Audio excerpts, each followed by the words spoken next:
नमस्कार भोजपुरी भाइयों, हमारे चैनल में आपका बहुत ही ज़्यादा स्वागत है। उम्मीद करता हूँ सभी अच्छे होंगे, अच्छे बने रहेंगे। जो जो पवन सिंह को प्यार करता है वीडियो को पूरा देखना, बिल्कुल भी बीच में मत छोड़ना, क्योंकि आज इतना बड़ा धमाका कर दिया पवन सिंह ने। सारी दुनिया हिल गई है, अकेला भोजपुरी इंडस्ट्री को नहीं हिला कर रखा बल्कि सारा पूरा भारत देश और पूरी जितनी भी दुनिया सभी हिल गई है, क्योंकि इतना बड़ा ही धमाका कर दिया है पवन सिंह ने।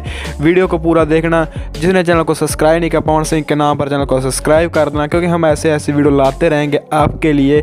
और हम बात कर रहे थे, जो आप सब्सक्राइब करते हो ना, और जो सब्सक्राइब नहीं करता है यार, वो अच्छा नहीं लगता है, क्योंकि हम इतनी मेहनत से वीडियो बनाते हैं। चलो हम बता देते हैं क्या हुआ था। जो हरी हरी ओढ़नी पवन सिंह का गाना आया था, उसने बहुत बड़ा रिकॉर्ड बना कर रख दिया, जो कि आज तक किसी भोजपुरी सिंगर ने नहीं बनाया। हम आपको बता रहे हैं, जो कि दुनिया के टॉप सॉन्ग्स जो होते हैं वो उनमें शामिल हो चुका है। 165 मिलियन व्यू हुए हैं, 1.4 मिलियन लाइक आए हैं, और दुनिया के चौथे नंबर की वीडियो बन चुकी है। जल्द ही 1 नंबर की वीडियो भी बनेगी, ये हमें पूरी उम्मीद है। वीडियो अच्छी लगे तो लाइक करें। धन्यवाद।